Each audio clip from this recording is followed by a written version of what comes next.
Crowds are pouring in for a highlight event here in the main arena, the Showjumping Grand Prix. This will be a hot contest. Finishing touches being put to the course, last look at the jumps for the riders, time for the competition. Into the action with Jamie Winning from New South Wales and Yandu Congo. Well, Jamie, one of the young guns of the show jumping scene that have really set Australian show jumping alight in the last few years. 12 fences here, 14 jumping efforts. We've got a double at 7, a double at 11. Time for the track is 66 seconds. It's 380 metres in length. 4 points for every rail down. 4 points if you have a refusal.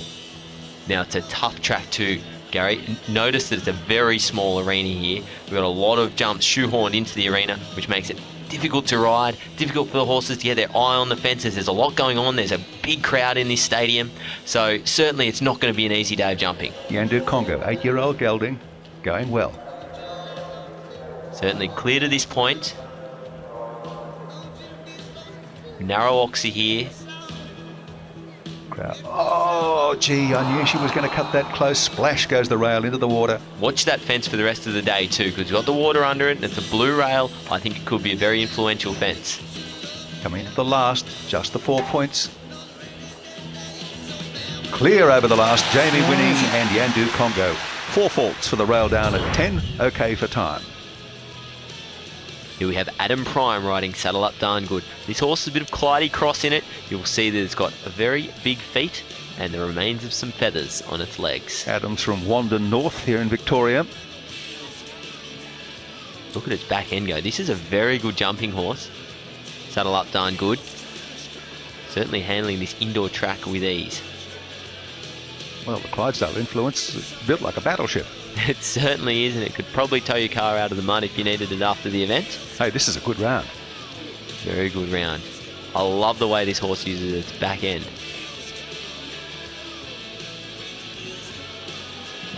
Object, keep all the rails up. Keep your eye on the clock. 66 seconds, the allowed time for the course. Well, we're just spotting the clock there, Gary. He's certainly rattled around this course. He's got plenty of time up his sleeve, just heading down to the last fence. Over it and clear. What a perfect round there for Adam Prime and Saddle Up Darn Good. That's our first clear round of the day, Gary. First clear round. Now look at this paint. This is an unusual horse. It is Maurice Clark on Contagious. A little horse with a lot of heart, I think. A 13-year-old won the Speed Championship at Gawler this season.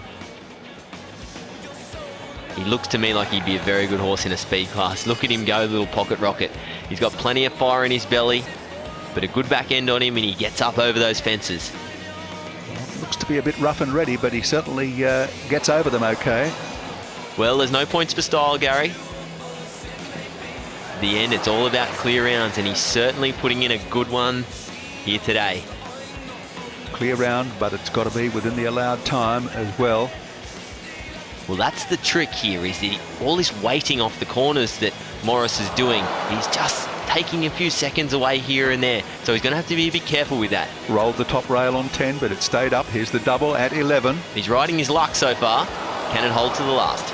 Fingers crossed for Maurice Clark and Contagious as they come to it, but the lead rail is down. 4 faults. Next into the ring, Shane Davidson and Fairbanks Katago. The 10-year-old stallion, 16.3 hands. It's a big horse to fit in this little arena. Shane, also known in the dressage world, does a lot of dressage riding as well as his show jumping. Does this just to let his hair down. These are big fences, don't kid yourself. It takes an effort to get horse and rider up and over. Well, this is definitely show jumping at a very high level. Shane looking very good so far. Crowd respectfully silent during these jumps, giving the rider and horse every assist. Oh, there's one down there at the first double. Bit of a shame. Just tap that out. Lining up for 8. Over it. Okay. Now he's really got to get himself going here. Oh, there's not enough energy for the big oxer at fence 9. Off his stride and a refusal at 10. That'll be another 4 faults. Total of 12 for that combination, plus 2 time penalties as we move on to Ingrid Clark and P.S. Monet. Well, this course is proving to be quite difficult jumping indoors. Not many clear rounds on the board yet. Ingrid Clark looking to put one on. This 9-year-old Chestnut Gelding jumping well so far. Oh, gosh, I spoke too soon. Oh, and a fall. That's elimination. Elimination straight away. You've only got to come off the once and you're out. Well, as you see, she just didn't get a very good distance to that fence. Half stride, and it all just went a bit wrong. And there she is. She finds herself with her feet on the soil, which is not where you want to be. This is Merrick Eubank from Queensland riding Aladino. Well, Merrick, famous for his show jumping exploits, but perhaps better known for being Hugh Jackman's riding double in the film Australia.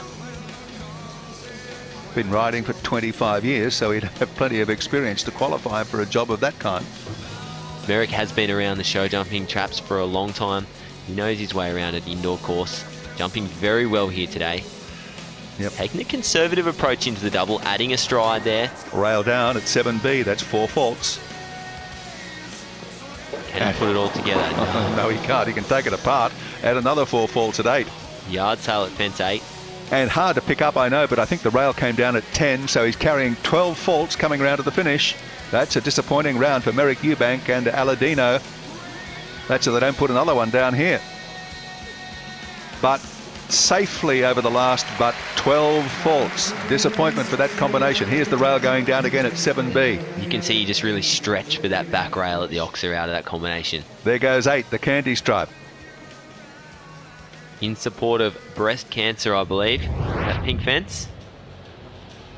Now here we have Atlanta Olympian Russell Johnson riding Borealis Centurion. This is a 10-year-old brown stallion by the sire Collins. Russell, an extremely experienced competitor. Been on the show jumping scene for a long time. We're doing an amazing job sitting on that. Little awkward, doesn't matter how it happens, as long as you get over clear. He's a buck jump rider too, just for fun. Well, you've got to have something as a hobby. All clear so far, over 7. He's really riding this very well. You can see the amount of effort. It doesn't just happen. The horses just don't jump themselves. The riders are giving a lot of input to their horses. We saw riders walking the course earlier, striding out between the jumps, just measuring the distance and the number of strides they'll have to take. This is a good round so far. There it is, over the last. Clear round. No faults. Speaking of Olympians, this is Tim Amatrano, represented Australia in Athens with this horse. Yeah, this is a very experienced horse. Probably the pick of the horses in the competition today, just in terms of experience. I think Tim's certainly going to be out to chase that first prize. They weren't only at the Olympics in 2004, they also represented Australia at the World Cup final in Italy. Tim come all the way from Queensland for this. Looking very good so far. That's not a Christmas decoration on Mr. Innocent's head, is it? No, that's actually to keep his focus. It blocks out the noise from the crowd in this indoor stadium, and it just helps to keep the horses on their job. No trouble with 10, the water jump. 3 to go. 11A and B, and then the final. All in order so far for this exciting combination. Distinctive horse. And they're clear over the last clear round for Tim Amatrano and Mr. Innocent. Here we have Wendy Schaefer riding Koyuna Sunstorm. This is a very experienced combination. Wendy made her name for herself in the eventing team for Australia, winning a gold medal at the Atlanta Games. And this horse, in fact, is a very accomplished eventer as well. It won the Sydney 3-day event last year. Wendy prefers to call herself these days an equestrian rider rather than a show jumper or rather than an eventer. She's going by a very generic term now. Well, her ambition is to qualify for both of those disciplines at the London Olympics. Well, she came very close to doing that for the World Equestrian Games this year in Kentucky, just missing out by a fraction with both horses in both disciplines. She is a great competitor, no doubt about it. She recently won the Adelaide 4-star 3-day event for the second time. Not on this horse, though. That was on another, Koyuna Sundancer. It is quite amazing that Wendy manages to combine riding in both these sports at such a high level. Clear round for Wendy Schaefer and Koyuna Sunstorm. Now here we have David Dobson riding Picobello. David all the way over from Western Australia, so these show jumpers definitely know how to travel. King of the West, David Picobello, Dutch warm blood stallion. Jumping very well so far. Looking very relaxed in the ring. That's what I like about this horse. Very relaxed over its fence. Finding it very easy. Now, we talk about experience. David has won a total, I think, of 19 World Cup qualifiers around Australia over the past several seasons. Yes, he's one of the most successful show jumpers in the country. Fine record. Now, here's the fence, not this one, the one after, that's been causing a lot of trouble for competitors. No trouble for David Dobson, though, and for Picobello. That fence, the blue fence, and it jumps you straight into the crowd there. So that's probably why horse having a little trouble reading it today. All clear so far, 1 to go. And so that's 1, 2, 3, 4, 5 competitors now. We've had jump clear rounds. Big field, top quality competition. Gee, it's going to be a great final. It sure is, Gary. Gee, Australian show jumping is looking good at the moment, and this Equitana Australian Open is really set up for a thrilling finale. Adam Prime, Tim Amatrano, Russell Johnston, Wendy Schaefer, David Dobson, they are the clear rounds. We've got Peter McMahon, Andrew Inglis and Rebecca Allen heading the 4 falters. When you think team sports on horseback, well, you just think polo. On a smaller than normal field, the Victorian Polo Academy put on an exhibition at Equitana displaying the athleticism of a polo horse, showing off their high-end speed, balanced with endurance to survive the rigours of a game, matched with a calm, cool disposition to be able to handle the close contact. And that's just the horse. As much as the qualities of the horse are on display, so too is the riding ability of the men and women in the thick of the action. But there are plenty more team sports played on horseback. Take a little bit of polo, mix it with lacrosse and netball, and you've got polo cross. It has the speed and horsemanship of polo combined with the ball handling skills of lacrosse.